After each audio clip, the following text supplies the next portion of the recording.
नमस्कार दोस्तों। VN study classes में आपका स्वागत है। और आज एक नया चैप्टर लेकर आया हूँ जिसका नाम है स्किन, मानव की त्वचा। तो आज हम लोग जानेंगे स्किन के बारे में, मानव की त्वचा के बारे में। तो आइए शुरू करते हैं।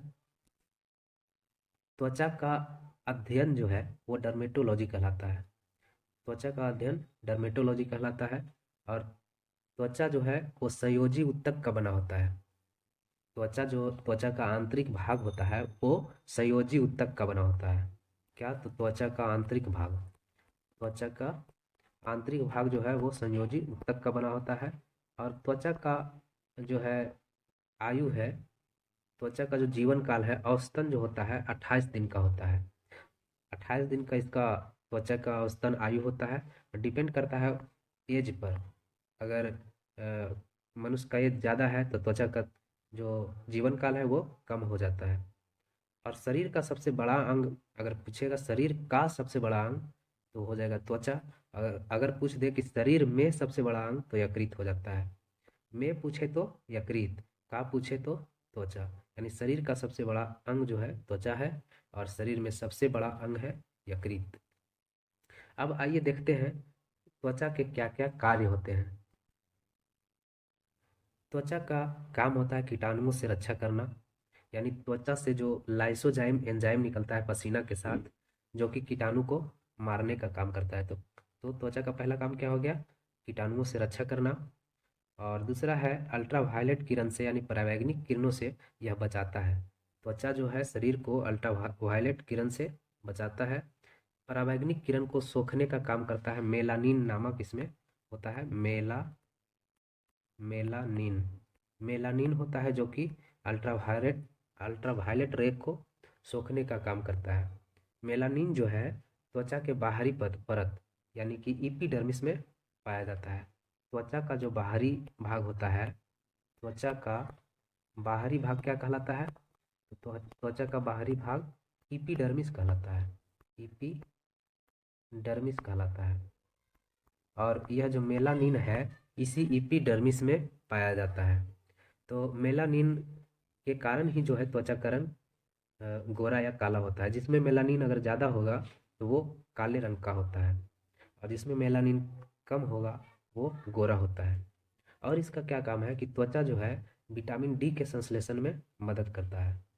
त्वचा हमारे शरीर में विटामिन डी के संश्लेषण में मदद करता है। और त्वचा जो है हमारे शरीर के ताप को नियंत्रित भी करता है। हमारे शरीर का तापमान 37 डिग्री सेंटीग्रेड होता है। चाहे कोई भी मौसम हो, सर्दी हो, जाड़ा हो, गर्मी हो, बरसात हो, जो भी हो, हम लोग का जो तापमान है शरीर का वो 37 डिग्री या 98.6 डिग्री फ़ारेनहाइट बनाए रखता है। वह कौन सा है? तो त्वचा। त्वचा के कारण ही यह इतना तापमान जो है नियंत्रित हो पाता है। हालांकि नियंत्रण करता है, ताप को नियंत्रित करने का काम थैलेमस करता है, हाइपोथैलेमस करता है, और ब्लड भी करता है। सबसे ज़्यादा जो है ताप का नियंत्रण जो है वो ब्लड से होता है और थैलेमस से होता है।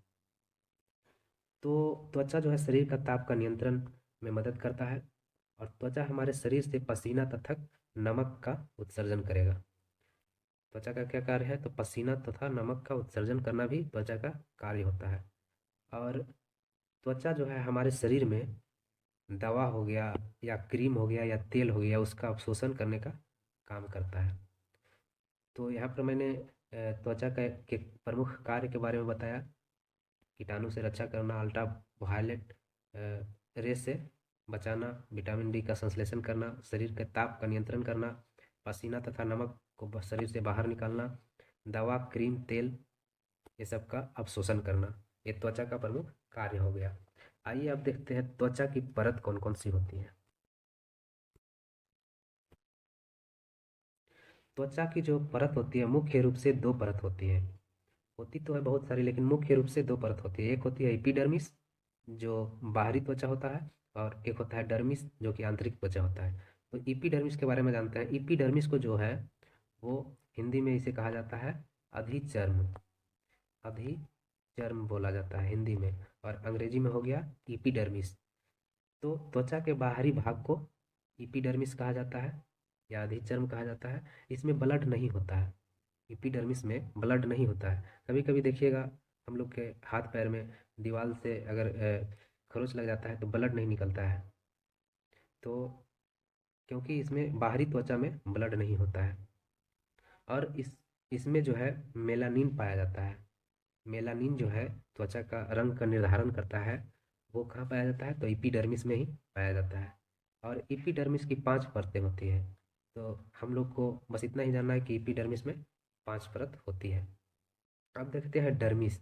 डर्मिस जो है वो आंतरिक परत को कहते हैं, त्वचा की आंतरिक परत को एपिडर्मिस कहा जाता है। और इसी से जो है डर्मिस, इसे हिंदी में चर्म भी बोला जाता है। डर्मिस को हिंदी में चर्म भी बोला जाता है। और इससे जो है डर्मिस से ही श्वेत ग्रंथि या फिर तैलीय ग्रंथि, ये सब कहाँ पाया जाता है, तो डर्मिस में ही। श्वेत ग्रंथि, पसीना जो हमारा निकलता है, श्वेत ग्रंथि या फिर तैलीय ग्रंथि, तैलीय ग्रंथि, ये सब जो है डर्मिस में ही पाए जाते हैं। और बाल हो गया, बाल और रोम जो होता है हमारे हाथ में पैरों में, इसकी जो जड़ें होती है वो डर्मिस में ही पाई जाती है। इसकी जड़ें जो होती है बाल की या रोम की, इसकी जड़ें डर्मिस में होती है। और डर्मिस में जो है 2 परत पाई जाती है, एक को कहा जाता है पैपिलरी और एक रेटिकुलर कहा जाता है। देखिए ये जो है इपिडर्मिस, इपिडर्मिस के नीचे होता है डर्मिस। इपिडर्मिस के नीचे होता है क्या, इपिडर्मिस के नीचे, इपिडर्मिस परत के नीचे होता है डर्मिस। और डर्मिस के नीचे जो होता है वो हाइट होता है, यानी वसा होता है। तो बुढ़ापे में क्या होता है कि वसा की कमी हो जाती है, जिससे डर्मिस और एपिडर्मिस सिकुड़ जाता है। ये जो फैट है वो इसे ढकेल के रखता है, डर्मिस को, डर्मिस त्वचा को ढकेल के रखता है और फुलाए रखता है। और बुढ़ापे में यही जो फैट की कमी हो जाती है, जिससे जो है डर्मिस और एपिडर्मिस सिकुड़ जाता है, जिससे झुर्रियाँ पड़ जाती है। और अगर बात करें कि स्किन की मोटाई की, तो स्किन की जो मोटाई होती है, स्किन की मोटाई जो होती है वो लगभग लगभग 0.5 से 0.5 से 2 mm के बीच होती है।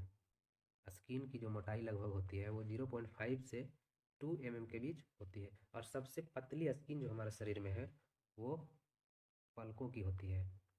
पलकों की सबसे,